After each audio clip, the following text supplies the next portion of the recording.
آج سے کچھ عرصہ پہلے تک اگر ہم دیکھتے ہیں، 1 سال پہلے چلے جائیں، پیچھے چلے جائیں، تو مارکیٹ کا ٹرینڈ بہت ڈفرینٹ تھا. لوگوں کا ٹرسٹ ایشوز کافی زیادہ تھے بیکاز ڈلیوریز نہیں تھیں. لوگوں نے فائلز خریدی اور اس کے بعد کچھ ملا نہیں ہے، کوئی پلاٹ نہیں ملا، پوزیشن نہیں ملا، بک نہیں رہی ہے. تو اس وجہ سے لوگوں کا ایک انٹرسٹ کم ہو چکا تھا پاکستان سے. اور اگر آپ بینک جاتے تھے، آپ بینک سے لون لے کے اپنی پراپرٹی بنانا چاہتے تھے تو آپ انسٹالمنٹ ہی نہیں مینیج کر سکتے تھے.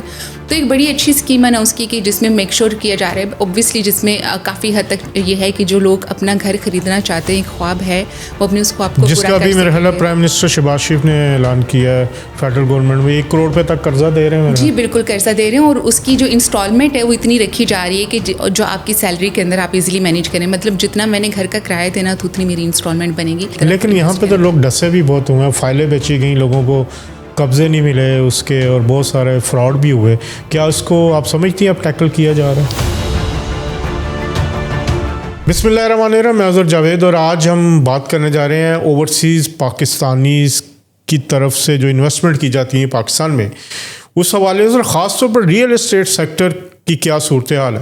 کیا ریئل اسٹیٹ سیکٹر میں اوورسیز پاکستانیز اب انویسٹ کرنا شروع ہو رہے ہیں؟ کیونکہ پچھلے 2-3 سال بلکہ 4 سال سے کہہ لیں کہ ایک سلمپ آیا ہوا تھا مارکیٹ میں. لیکن اب سننے میں آ رہا ہے کہ حکومت پاکستان کچھ مراد دے رہی ہے، کچھ ٹیکسز ختم کیے جا رہے ہیں، اور خاص طور پر دبئی کی صورتحال کے بعد بہت سارے لوگ اب پاکستان کا رخ بھی کرنا چاہ رہے ہیں. اس ساری باتوں پہ اوورسیز پاکستانی جو ہیں، جو برطانیہ میں موجود ہیں، یورپ میں موجود ہیں، ان کا رجحان کیا ہے، اس پہ بات کریں گے. ہمارے ساتھ ہیں کہکشاں نصیر، ایکسپرٹ ہیں ریئل اسٹیٹ مارکیٹنگ کے حوالے سے، اور یہاں پر یہ ریپرزینٹ کرتی ہیں اتحاد ٹاؤن، جو ایک بڑا پروجیکٹ ہے پاکستان میں اس کو، اور ان کی کنٹری ہیڈ بھی ہیں.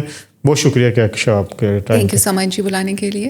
کہکشاں، صورتحال اب جو اس وقت مارکیٹ کی جا رہی ہے، اوورسیز پاکستانیز کیا آپ کو نظر آ رہے ہیں کہ پاکستان کی طرف انویسٹمنٹ کا رجحان ہو رہا ہے ان کا؟ سب سے پہلے تو تھینک یو سو مچ اظہر بلانے کے لیے. جہاں تک ہم پاکستانی اوورسیز پاکستانی کی بات کر رہے ہیں، اسپیشلی جو UK میں بیس کرتے ہیں، آج سے کچھ عرصہ پہلے تک اگر ہم دیکھتے ہیں، 1 سال پہلے چلے جائیں، پیچھے چلے جائیں، تو مارکیٹ کا ٹرینڈ بہت ڈفرینٹ تھا. لوگوں کا ٹرسٹ ایشوز کافی زیادہ تھے بیکاز ڈلیوریز نہیں تھیں. لوگوں نے فائلز خریدی اور اس کے بعد کچھ ملا نہیں ہے، کوئی پلاٹ نہیں ملا، پوزیشن نہیں ملا، بک نہیں رہی ہے. تو اس وجہ سے لوگوں کا ایک انٹرسٹ کم ہو چکا تھا پاکستان سے. لاسٹ ایئر سے میں دیکھ رہی ہوں کہ پاکستان کے اندر لوگوں کا انٹرسٹ دوبارہ سے آنا شروع ہو گیا. ایک تو جو ہماری پاکستان اور انڈیا کی ایک وار سچویشن تھی، میں پہلا ریفرنس وہ مینشن کروں گی. ایک اٹیچمنٹ، ایک ایموشنل اٹیچمنٹ کی وجہ سے لوگوں نے واپس پاکستان میں انویسٹ کرنا شروع کیا. الحمدللہ جو اللہ تعالیٰ نے ہمیں ایک کامیابی دی اس جی بالکل ایسا ہی ہے. ایک تو اس کی وجہ سے لوگوں کی ایک ایموشنل اٹیچمنٹ کی وجہ سے لوگ پاکستان میں واپس انویسٹ کرنا شروع ہو گئے.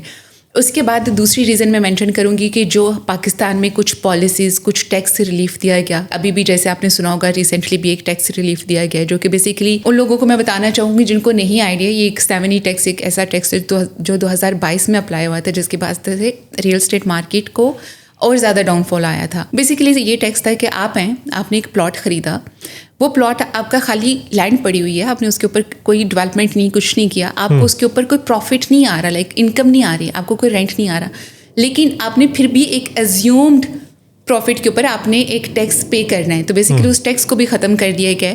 اس ٹیکس کے آنے کی وجہ سے کیا ہوا تھا کہ بہت سے انویسٹر جنہوں نے اپنے لیے پراپرٹیز خرید کے رکھی ہوئی تھیں فار دا انویسٹمنٹ پرپز، انہوں نے وہ پراپرٹیز مارکیٹ میں واپس بیچ دی تھیں. اب جب پراپرٹیز مارکیٹ میں دوبارہ بکی تو خریدنے والا کوئی نہیں تھا، کیونکہ کوئی اور خریدنا نہیں چاہتا تھا، اس کے اوپر ٹیکس پے کرنا پڑے گا. تو مارکیٹ میں آپ کی پروڈکٹ کی اویلیبلٹی زیادہ ہوگی اور ڈیمانڈ کم ہو گئی، جس کی وجہ سے ریٹس نیچے آئے. اب جب وہ ٹیکس ریموو ہو گیا تو اب دوبارہ آپ کیا کریں گے کہ آپ بجائے اس کے کہ میں بینک میں پیسے رکھوں، بجائے اس کے کہ میں اسٹاک میں پیسے لگاؤں، آپ دوبارہ پراپرٹی خرید کے اس کو رکھ لیں گے. کیونکہ جو بھی ہے، ہم پاکستان کے اندر ہمارا ایک ٹرینڈ ہے، ہمارا ایک رجحان زیادہ جو ہوتا ہے نا، we feel more comfortable to buy a property. Plot لے کے رکھ لیں، کچھ انویسٹمنٹ کر کے رکھ لیں، تو ہم اس میں زیادہ سمجھتے ہیں کہ ایگزیکٹلی کہ اس میں یہ کل کو پڑا ہوا ہے، نظر آ رہا ہے. بالکل ایسا ہی ہے. تو اس میں زیادہ لوگوں کا ایک ہے. تو اس وجہ سے پھر ابھی جو ریسنٹلی ایک اور پالیسی اناؤنس کی گئی پنجاب گورنمنٹ کی طرف سے، وہ ہے اپنا گھر اپنا عشیانہ، جو کہ ایک بہت اچھی چیز ہے. میں سمجھتی ہوں کہ پاکستان میں نا، دیکھیں ہم یہاں پر بیٹھے ہوئے ہیں، ہم نے یہاں پر پراپرٹی بائی کرنی ہے، کوئی مشکل نہیں ہے. آپ اگر آپ کی ایک ریگولر انکم آ رہی ہے، آپ چاہتے ہو آپ مورگیج کروا لیتے ہو، ٹھیک ہے. پاکستان میں اس طرح کی کوئی فیسلٹی نہیں تھی. پاکستان میں آپ کے پاس اگر کیش ہے تو آپ پراپرٹی بائی کر سکتے ہو, اگر آپ کے پاس کیش نہیں ہے تو آپ اپنا گھر نہیں لے سکتے ہو. اور اگر آپ بینک جاتے تھے, آپ بینک سے لون لے کے اپنی پراپرٹی بنانا چاہتے تھے تو آپ انسٹالمنٹ ہی نہیں مینیج کر سکتے تھے. تو ایک بڑی اچھی اسکیم اناؤنس کی کہ جس میں میک شور کیا جا رہا ہے, اوبویسلی جس میں کافی حد تک یہ ہے کہ جو لوگ اپنا گھر خریدنا چاہتے ہیں, ایک خواب ہے, وہ اپنے اس خواب کو جس کا ابھی میرے خیال ہے پرائم منسٹر شہباز شریف نے اعلان کیا ہے, فیڈرل گورنمنٹ میں 1 کروڑ روپے تک قرضہ دے رہے ہیں. جی بالکل قرضہ دے رہے ہیں, اور اس کی جو انسٹالمنٹ ہے وہ اتنی رکھی جا رہی ہے کہ جو آپ کی سیلری کے اندر آپ ایزیلی مینیج کریں. مطلب جتنا میں نے گھر کا کرایہ دینا تو اتنی میری انسٹالمنٹ بنے گی. وہی جو UK میں ایک پالیسی ہے ہماری کہ ہماری انکم کے حساب سے ہمیں لون دیا جاتا ہے اور ہماری منتھلی انسٹالمنٹ اتنی بنائی جاتی ہے جتنا ہمارا گھر کا رینٹ جا رہا ہے. تو اس کا یہ فائدہ ہے کہ اب وہاں پر پاکستان کے اندر بھی جو لو انکم لوگ ہیں, جو middle class lower middle class families ہیں, ان کا گھر کا خواب جو ہے وہ پورا ہو جائے گا. یہاں کے لوگوں کو بھی کوئی اس کا فائدہ ہوگا؟ بالکل. آپ یہاں پر ہیں یا پاکستان میں, آپ کی ایک ریگولر انکم ہونا ضروری ہے. آپ پاکستان کی اکاؤنٹ اسٹیٹمنٹ لگا لیں, آپ یہاں کی اکاؤنٹ اسٹیٹمنٹ لگا لیں, تو آپ کو 1 کروڑ روپے تک قرضہ مل وہ قرضہ مل جائے گا اور آپ اس سے پراپرٹی. تو یہ جو حکومت اب نئے اقدامات کر رہی ہے تو اس سے سمجھتے ہیں کہ پاکستانی جو ہیں وہ واپس انویسٹ کریں گے پاکستان میں؟ میں پچھلے 1 سال میں بہت پازیٹیو چینج دیکھ رہی ہوں پاکستانی کمیونٹی کے اندر. پاکستان میں واپس انویسٹ کرنے کا ایک اس میں ہم نے جو ہماری گورنمنٹ کی جو پالیسیز ہیں وہ جو آ رہی ہیں اس کا بہت امپیکٹ ہے. دوسرا اوور آل جو ہمارے ایک ریجن میں ایک وار سچویشن چل رہی ہے, ایک ٹینشن چل رہی ہے, اس کی وجہ سے اوور آل جو UK کے اندر بھی تھوڑی سی چیزیں ڈفرینٹ ہو رہی ہیں, پالیسیز چینج ہو رہی ہیں, اس کی وجہ سے بھی لوگوں کا ایک ہے نا کہ سیف ہیون کہ اوکے جو ہے یہاں ہے, ایک بیک اپ تو رکھیں اپنا پیچھے, کل کو پیچھے جانا پڑے تو کچھ ہونا چاہیے. تو وہ میں ایک جنریشن دیکھتی تھی کہ پہلے ہوتا تھا کہ میرے پاس وہ لوگ آتے تھے جو فرسٹ جنریشن ہے یہاں پر, ٹھیک ہے, کہ میں تو ہوں, میں پاکستان سے آیا ہوں, میری ایک اٹیچمنٹ ہے, مجھے پاکستان میں ہی پراپرٹی بنانی ہے. 2nd 3rd جنریشن تک آتے آتے وہ انٹرسٹ کم ہوتا جا رہا تھا. اب میرے پاس ایسے لوگ آ رہے ہیں جو 3rd اور 4th جنریشن کے لوگ ہوں گے, جنہوں نے کبھی پاکستان جانے کا سوچا بھی نہیں تھا, ٹھیک ہے. اب وہ پاکستان میں لے رہے ہیں اپنا ایک بیک اپ بنانے کے لیے. وہ لوگ پہلے آپ کے جا رہے تھے دبئی کی طرف, دبئی کی سچویشن کے بعد اب ان کے پاس آپشن جو ہے وہ پاکستان ہے, وہ پاکستان کی طرف موو ہو رہے ہیں. اور پاکستان میں کے اندر بہت رائٹ ٹائم پہ ہم اپنی پالیسیز کو جو چینج کر رہے ہیں, اور میں چاہتی ہوں کہ ہم with the passage of time بہت کم ٹائم کے اندر فردر اپنی ریئل اسٹیٹ مارکیٹ جو ہے اس فیلڈ کو اور امپروو کریں اور ٹرانسپیرنسی لے کے آئیں تاکہ لوگوں کا زیادہ سے زیادہ ٹرسٹ ہو اور لوگ زیادہ سے زیادہ پاکستان کی طرف. لیکن یہاں پہ تو لوگ ڈسے بھی بہت ہوئے ہیں, فائلیں بیچی گئیں, لوگوں کو قبضے نہیں ملے اس کے, اور بہت سارے فراڈ بھی ہوئے. کیا اس کو آپ سمجھتی ہیں اب ٹیکل کیا جا رہا ہے؟ بہت زیادہ ایسا ہوا ہے کہ لوگوں نے پچھلے 5-6 سال کے اندر 7 سال کے اندر میں نے دیکھا ہے کہ لوگوں نے بہت انویسٹمنٹس کی, پلاٹ لے لیا, 7-8 سال گزر گئے ہیں, اس کا پوزیشن نہیں ملا, پتہ چلا ڈیولپر نے وہ پیسے اٹھا کے کہیں اور یوز کر لیے, مس یوز ہو گئے. اور اس کے علاوہ بہت سے آپ کو لوگ ایسے ملیں گے کہ فائل خریدی اور لینڈ ہی نہیں ہے, ڈیولپر کے پاس کچھ ہے ہی نہیں ہے, بس وہ فائل خریدی اور وہ ڈیولپر غائب ہے, اس کو کچھ پتہ نہیں ہے. تو ابھی کچھ پنجاب گورنمنٹ اور پاکستان گورنمنٹ جو ہے کچھ نئی چیزیں لے کے آ رہے ہیں, جس میں ایک تو ایک ڈپارٹمنٹ سننے میں آ رہا ہے کہ بنایا جا رہا ہے جو کہ ایتھورائزڈ ہوگا.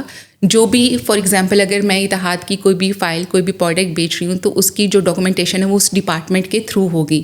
جیسے دبئی کے اندر آپ کا ایک لینڈ ڈپارٹمنٹ ہے, ایسکرو اکاؤنٹ سنا بنا رہے ہیں, ایسکرو اکاؤنٹ کی طرف بھی آ رہے ہیں. ایک تو ہم اس پروڈکٹ کو اس ڈاکومنٹیشن کو سیکیور کیا جا رہا ہے کہ جو ڈاکومنٹ دیا جا رہا ہے آپ کو, جو فائل مل رہی ہے وہ اپرووڈ ہے یا نہیں ہے, اس کے اگینسٹ لینڈ ہے کہ نہیں. ہاں, تو وہ آپ کو سوسائٹی فائل نہیں دے گی, اب وہ ڈپارٹمنٹ فائل دے رہا ہے. دیٹ مینس وہ میک شیور کر رہا ہے کہ یہ جو ڈاکومنٹ آپ کو مل رہا ہے اس پروجیکٹ کے پاس NOC ہے اور یہ اسی ایریا میں ہے. کیونکہ پہلے تو میں نے یہ بھی آپ نے دیکھا ہوگا کہ NOC آپ کا ہے 2000 کنال کے اوپر, پروجیکٹ بکا ہوا 25,000 کنال کا, اور آپ جب پلاٹ لینے جاتے ہو تو پتہ چلتا ہے وہ 2000 والے میں تو آپ کا پلاٹ نہیں تھا, باقی ایریا میں وہ تو اپرووڈ نہیں ہے. تو وہ میک شیور کریں گے کہ آپ جو فائل خرید رہے ہیں, آپ جو پلاٹ خرید رہے ہیں وہ اس اپرووڈ ایریا کے اندر ہے اور وہ آپ کو بیچا جا رہا ہے. ایسکرو اکاؤنٹ بنایا جا رہا ہے ٹو میک شیور کہ آپ کی جو انویسٹمنٹ ہے اس کو سیکیور کیا جائے. ٹرانسپیرنسی لے کے آئی جا رہی ہے کہ اس کو ایک یہ جو آپ کا ڈپارٹمنٹ ہے اس کے تھرو آپ کی جتنی بھی انویسٹمنٹ ہے, آپ کی جو بھی چیزیں اس کو ٹرانسپیرنٹ کیا جائے گا. تو وہ چیزیں کافی ہیلپ فل ہوں گی. کیونکہ اگر ابھی ہم پاکستان میں ہم بیٹھے ہیں دونوں, آپ پاکستان میں انویسٹ کیوں نہیں کرو گے سوائے ایک ریزن کے کہ وہاں پر مجھے کل کو فراڈ ہو جائے گا, ٹھیک ہے, مجھے کل کو پلاٹ نہیں ملے گا, یہاں اگر کچھ بھی پرابلم ہوتی ہے تو میں اپنے آپ کو سیکیور کیسے کروں گا, میرے وہ پیسے کیسے سیکیور ہیں. تو اب وہ جب آپ کو دونوں چیزوں کی سیکیورٹی مل رہی ہے, آپ کو اپنی انویسٹمنٹ کی سیکیورٹی مل رہی ہے کہ اگر ڈیولپر کہیں بھاگ جاتے تو آپ کے پیسے لے کے نہیں بھاگ سکتا, اور اگر آپ کو یہ سیکیورٹی مل رہی ہے کہ جو میں فائل خرید رہا ہوں اس کے پیچھے ڈاکومنٹیشن کا کام پورا ہے, تو آپ کیوں نہیں خریدیں گے. اچھا مجھے یہ بتائیں اس وقت ہاٹ لوکیشنز کیا ہیں پاکستان میں جہاں پہ پراپرٹی کی پرائس زیادہ اوپر جانے کی توقع کی جا رہی ہے یا وہاں پہ بائنگ ہو رہی ہے؟ لاہور ہے، اسلام آباد ہے، کراچی ہے، کھانی ہے، جہلم ہے، کون سی ایسی جگہ ہے جہاں پہ آپ سمجھتی ہیں زیادہ انویسٹمنٹ ہو رہی ہے؟ اور اسی سے جڑا سوال، رہائشی انویسٹمنٹ میں زیادہ فائدہ ہے یا کمرشل میں؟ سب سے پہلے تو آپ کے جو میٹروپولیٹن سٹیز ہوتے ہیں، جو بڑے شہر ہوتے ہیں، ٹھیک ہے، وہاں پر سب سے بیسٹ ہوتا ہے کہ آپ اپنی انویسٹمنٹ کریں. انٹل انلیس میں گوجرانوالہ کی رہنے والی ہوں، میں سیالکوٹ کی رہنے والی ہوں، تو مجھے اپنا گھر ایک وہاں پر تو چاہیے. اگر اپنی فیملی کو دکھانا ہے یا خود رہنے کے لیے تو مجھے اپنا ایک گھر تو چاہیے. لیکن اگر میں انویسٹمنٹ پوائنٹ آف ویو سے دیکھ رہی ہوں تو پھر مجھے بڑے شہر کی طرف جانا چاہیے، کیونکہ بڑے شہر کی طرف رجحان زیادہ ہوتا ہے. وہاں پر لوگوں نے جانا ہے فار میڈیکل، وہاں لوگوں نے جانا ہے جاب کے لیے، وہاں لوگوں نے جانا ہے اسٹڈی کے لیے، وہاں پر اپرچونیٹیز زیادہ ہیں. تو وہاں پر آپ کو پروفٹ اپریسیشن زیادہ اچھا ملے گا، وہاں پر آپ کو رینٹل انکم زیادہ اچھی ملے گی. تو پھر آپ جو انویسٹمنٹ کے لیے ایک چیز دیکھ رہے ہو وہ آپ بڑے شہر کی طرف چلے جاؤ، ٹھیک ہے. اور اسلام آباد، لاہور، کراچی، اگر ہم تینوں شہروں کی بات کریں تو پاکستان میں ہاؤسنگ کی ڈیمانڈ بہت زیادہ ہے. ہم اب چاہ کے بھی ابھی پوری نہیں کر سکتے. ہمیں بہت زیادہ سپورٹ کرنا کی ضرورت ہے ہماری گورنمنٹ کو. ہماری کچھ اچھی policies, easy policies for developer بھی بنائی جائیں، کیونکہ ڈیولپرس کو بھی بہت سارے مسئلے، خالی کلائنٹ کو نہیں ہوتے ہیں، ڈیولپر کے لیے بھی کافی ساری پرابلمس ہیں. تو ایزی کیا جائے اس کو، پورے پروسیس کو، تاکہ میکسیمم ہاؤسنگ کی ڈیمانڈ جو اس کو پورا کیا جا سکے.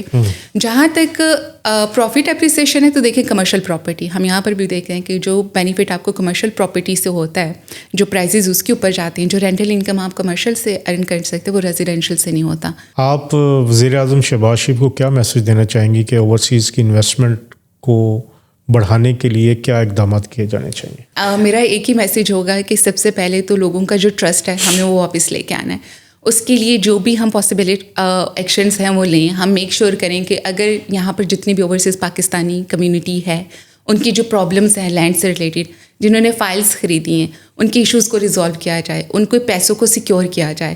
اور فردر ایسی پالیسیز بنانی چاہیے کہ مجھے بینگ اوورسیز پاکستان میں انویسٹ کرنے سے پہلے سوچنا نہیں پڑے، خاص طور پہ اس وجہ سے کہ میرے پیسے واپس آئیں گے یا نہیں، مجھے پلاٹ ملے گا یا نہیں، اور میں کل کو کس کو جا کے پکڑوں گی. میرے پاس ان 3 کویسچنس کا آنسر ہوگا بینگ اوورسیز پاکستانی، تو میں آنکھیں بند کر کے پاکستان پہ بھروسہ کر کے خریدوں گی. بہت شکریہ کہکشاں. اور کہکشاں نے جیسے شروع میں بتایا کہ گزشتہ 1 سال میں آپریشن بنیان المرصوص کے جو اثرات ہیں اوورسیز پاکستانی بھی حاصل کرنا چاہ رہے ہیں. ایک ایموشنل اٹیچمنٹ بھی ہوئی ہے کہ ہم نے انڈیا کو شکست دی ہے، تو یہ ایک پازیٹیو فیکٹر تھا. وزیر اعظم ہو یا کابینہ کے دیگر اراکین، بلکہ وزیر اعظم سے یہ اپیل ہے کہ اوورسیز پاکستانیز کا اعتماد بحال کرنے کے لیے کافی کوششیں ہوئی ہیں، لیکن ریئل اسٹیٹ سیکٹر میں مزید اقدامات کی بھی ضرورت ہے. اب تک کے لیے اتنے، انشاءاللہ اگلے پروگرام میں ایک نئے ٹاپک کے ساتھ حاضر ہوں گے. تب تک کے لیے اللہ حافظ.